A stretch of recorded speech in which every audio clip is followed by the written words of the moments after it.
O'lmas Umarbekov. Charos. Hikoya. Erta tong edi.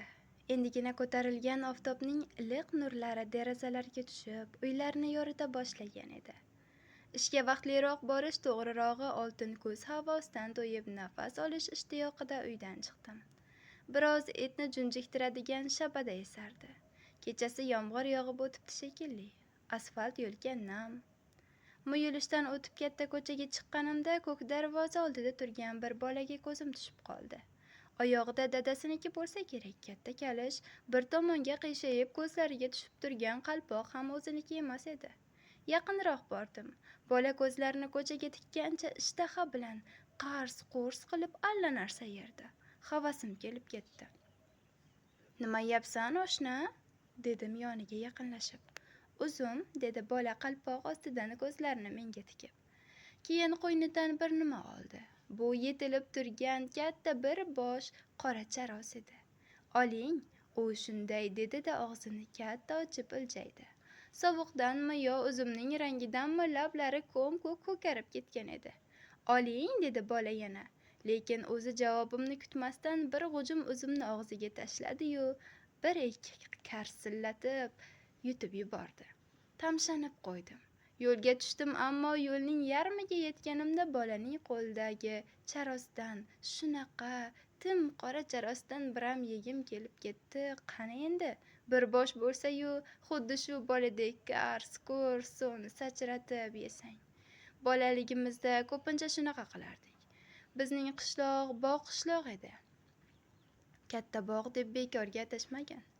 Qishloqning orqa tomonida esa es bilaman, katta uzumzor bor edi.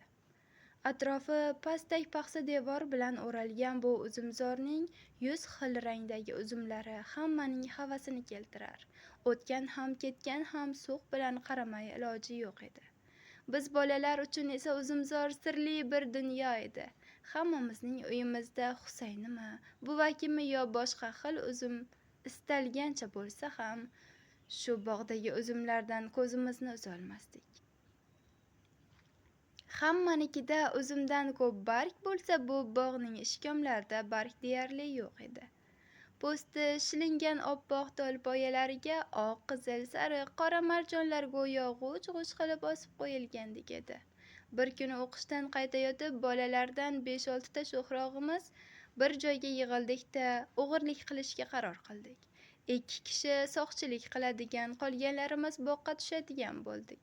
Kitob daftarlarni kichik bolalardan berib yuborib, poylay bordik. Ko'chada hech kim qolmadi. Hamma yoq jimjit. Sekin devorga yaqinlashdik-da, bitta-bitta boqqa tushdik. "Uzum!" Og'zimiz ochilib qoldi. Bir chekkadan uzib ketaverdik. Bir qo'l bilan yulib qo'ynimizga solamiz, bir qo'l bilan og'zimizga. Bir pasda qo'ynimiz to'lib ketdi. Kimdir cho'ntagiga do'ppisiga ham solib oldi. Endi ketamiz deb turgan edik, uzoqdan "Ho, ho, hoy! Kim bor?" degan ovoz eshitilib qoldi-ku. Sheriklarim tapira-tupiriga olib qochib qolishdi. Men bo'lsam o'zimni ko'p yeb qo'yganimdanmi yo qattiq qo'rqib ketganimdanmi qimirlolmay qoldim. Nima qilishimni bilmay ko'zimni chirt yumdim-da, joyimda turaverdim. Qancha turdim, bilmayman. Ko'zimni ochsam, ro'paramda qizil etek, oq yaktak kiyib, ustidan ko'k qiyiqni bog'lab olgan baland bo'yli bir chol jilmayib turibdi. Qaltirab ketdim. "Qo'rqma, qo'rqma, bolam", dedi u mayin tovush bilan. "Uzum kerak ekan, aytmaysanmi, o'zim uzib berardim." Bunday muomalani men sira kutmagandim. Yig'lab yubordim. Ko'zimdan oqqan yoshni artish uchun qo'limni ko'targan edim, ko'ylagim ishton bog'imdan chiqib ketdi. Qo'ynimdagi uzum yeri bilan bitta bo'ldi, ammo chol e'tibor bermadi. Ko'rgan bo'lsa ham o'zini ko'rmaslikka solib meni yupata boshladi. "Yig'lama, nega yig'laysan tentak", dedi u boshimni silab. "Bir bosh olibsanlar, 2 bosh olibsanlar, nima bo'pti? Kamayib qoladimi? Qara bu uzumlarni qancha axir. Hammaga yetadi. Qani bu yoqqa yur." Chol qo'limdan ushlab yetaklab ketdi. Bog'ning o'rtasidagi ishkomga kirdim. Ishkom to'la yong'oqdek keladigan qora charos edi. Tuzukmi? Dedi chol menga qarab va kulib qo'ydi. Ko'kragiga tushib turgan qalin oppoq soqoli silkinib ketdi. Tuzuk bo'lsa, shundan uzib beray. U qiyg'iga osib qo'ygan pichog'ini qinidan sug'urib olib uzum uza boshladi. Birpasda yaktakning ikkala tarafi to'lib ketdi. Mana bolam ol, o'rtoqlaringga ham olib bor. Men apil-tapil uzumni qo'ynimga solib ko'chaga yugurdim. Rahmat aytish ham esimdan chiqibdi. Eshik tagiga yetganimda orqamga bir qarab qo'ydim. Chol menga tikilgancha jilmayib turardi. Shu deyarli har kuni boqqa charos yegani kirib turadigan bo'lib qoldim. Ammo bu uzoqqa bormadi. Shaharga ko'chib ketdik. Mana shundan beri qancha yillar o'tibdi. Hozir qishloq qalay ekan? O'sha mashhur uzumzorchi bormikan hali ham? Bog'bon cholchi? Bu xayollar menga tinchlik bermay qoldi. Oradan 2-3 kun o'tmay katta bog'qa qarab yo'l oldim. Eski qishloq o'z o'rnida edi, ammo o'zgarib ketibdi. Chiroyli uylar, yangi ko'chalar tushibdi.